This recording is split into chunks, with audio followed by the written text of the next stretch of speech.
Hi everyone, welcome to the floor of my home office, where I'm hoping, by sitting, I may placate my needy cat enough that she's not meowing at me and totally distracting. We'll find out. Anyway, excuse the bad lighting, but I'm hoping to get this done before my husband wakes up and starts using the bathroom. But yeah, that's the only downside. Well, there's many downsides to the home office, but being bathroom adjacent, definitely one of the biggest ones. All right, let's talk about stuff we were reading in the late 80s, early 90s. Does anyone remember where the red fern grows? Because I have a very vivid memory of being in the fourth grade sitting on those like bright plastic chairs listening to someone read it out loud. I don't know what section. I just remember being my usual super frustrated having to listen to people read out loud. I mean, I was actually very good at that for a dyslexic, but that was also because I learned to read real young. So, anyway, it's a classic, and most of the book you can kind of see why. It's full of warm fuzzies about two dogs and a boy who's raised them to kill animals, which, if you're anti-hunting, is pretty bad. But yeah, this book is totally where I got my love of hounds, specifically coonhounds, between this and my neighbor's dog. For those of you who, like me, forgot what raccoon hunting involved and are like, why does this cover have, and you probably can't see because my lighting's not great, an axe and the lantern, because that's all you need to go raccoon hunting, because the dogs tree the raccoon in the tree, and then they chop it down, and presumably kill it, and sell its hide. Okay, so that brings me to the first trigger warning. There's hunting in this book. A lot of hunting. If that bugs you, definitely skip it. That's not the issues I have with it, though, quite frankly. The hunting's not so bad. The thing that drives me, or makes me wonder, maybe this is why I got pulled from the regular school reading canon, is halfway through, there is a very violent, tragic death. And it happens when they are going out to hunt this ghost raccoon. That's a really smart, older raccoon that's just real wily and it's got good tricks.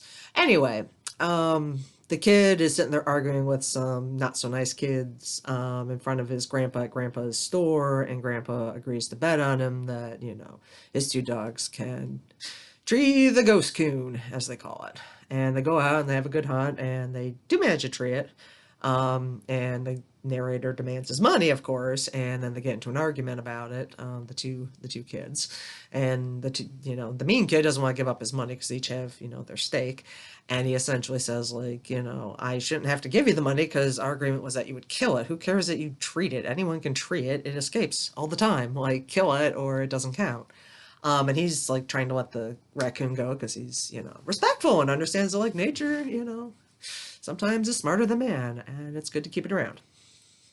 Anyway, that doesn't work out. The ghost coon doesn't escape, and he doesn't hold Neri doesn't hold the ghost coon to blame for any of the things that happen after. But while they're having their argument, the dog of the not so nice boys shows up, and it's this like mean, mangy cur, not nice dog.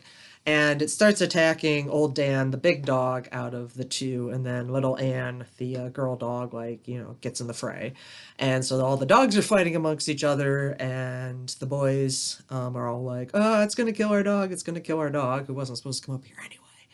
Um, call your dogs off, call your dogs off. And in the midst of like all the chaos, um, the boy who was betting, against them catching the ghost coon picks up the narrator's axe and is like running with the axe and trips and falls, and the axe plunges into his chest.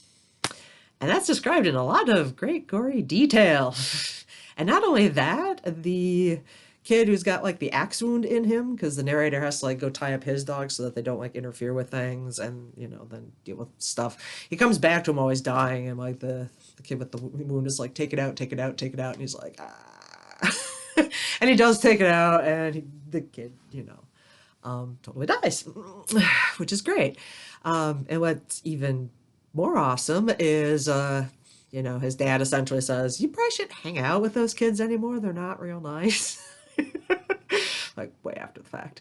And then like the next day when he's hanging out at grandpa's store, because grandpa feels a little bit bad for having made the bet, but he tries to tell him like, you can't plan any of this, and then he's basically like, forget about it, it's not your fault, don't dwell on it. I know sometimes they'll come back from you from time to time, but you should really just repress it and don't think about it anymore because it wasn't your fault. Accidents happen. And also, this is a good reason why you should wear an axe sheath when you're like running around. But anyway, Because for a while the narrator's like, I couldn't look at the axe, you know, and I'm like, yeah, you think? Well, PTSD there, and like the men in your life are just like, you just tamp that down. And granted, this book is written in 1961, so I can kind of understand that might have been the mentality at the time. Like, you just repress your feelings. It's all right. But it's, yeah, that may be why it got dropped from canon, because I'm sitting here going, we were having debates about violent video games at the time, and that was even before Mortal Kombat came out, so I keep sitting here going, were we reading all this gory stuff a lot in class? And is this what, like, kept the boys reading? Like, I can understand the hunting stuff, like keeping young male readers engaged, but the gory, tragic death, I'm kind of like, did we read that out loud? Kind of worried that we did. Yeah, and comparing it to Holes, which I read like right after it, I feel like the language in this is way more sophisticated and the chapters are way denser, but that's a whole nother thought.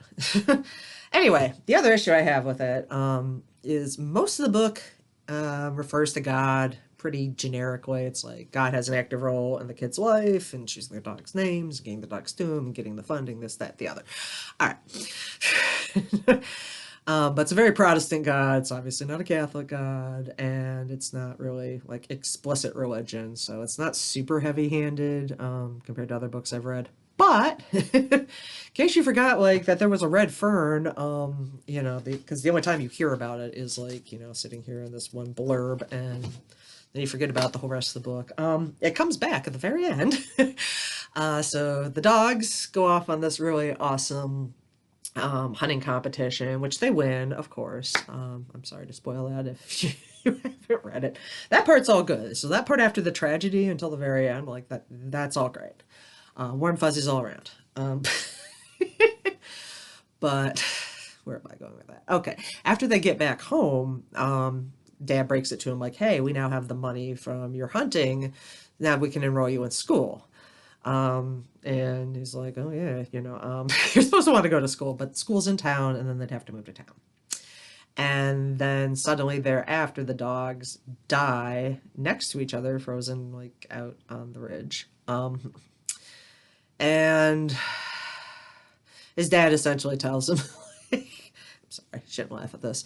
I'd be so mad if my parents told me this. My pets died, but his dad's like, well, that's probably for the best, because we didn't want to separate you and your dog, so we weren't going to send you to school with this distraction, and I think God knew that, and so he decided to take your dogs home so you could go to school and focus. Yeah, yeah, that's what his dad tells him. And then the next morning, the miracle, Indian legend of the red fern happens, and the red fern pops up, and he's like, ah! And that's how the book ends. Yeah, probably a great take on that.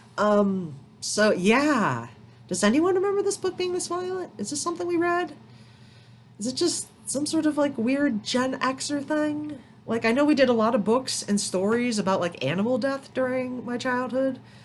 Probably because a lot of animals died and we had to like get over the death thing. Plus, I was like right at the end of the Cold War, so there was still a lot of like, you might die soon, the atom bomb might still go off, you never know what Soviet Russia has up its sleeve. So I try to get myself in that mentality, but yeah, this was written in 1961, and if you stick to the fuzzy-wuzzy animal parts and don't mind descriptions of hunting, it's a good book. There are some parts that, if I had kids, I don't know if I'd be reading that whole story about the axe and the falling and the, oh, just don't worry about it, son, sometimes shit happens. Yeah, that would not be me. Oh, and by the way, God took your beloved animals so that you could go to school and focus. Like, oh, sorry. The joys of rereading your childhood books.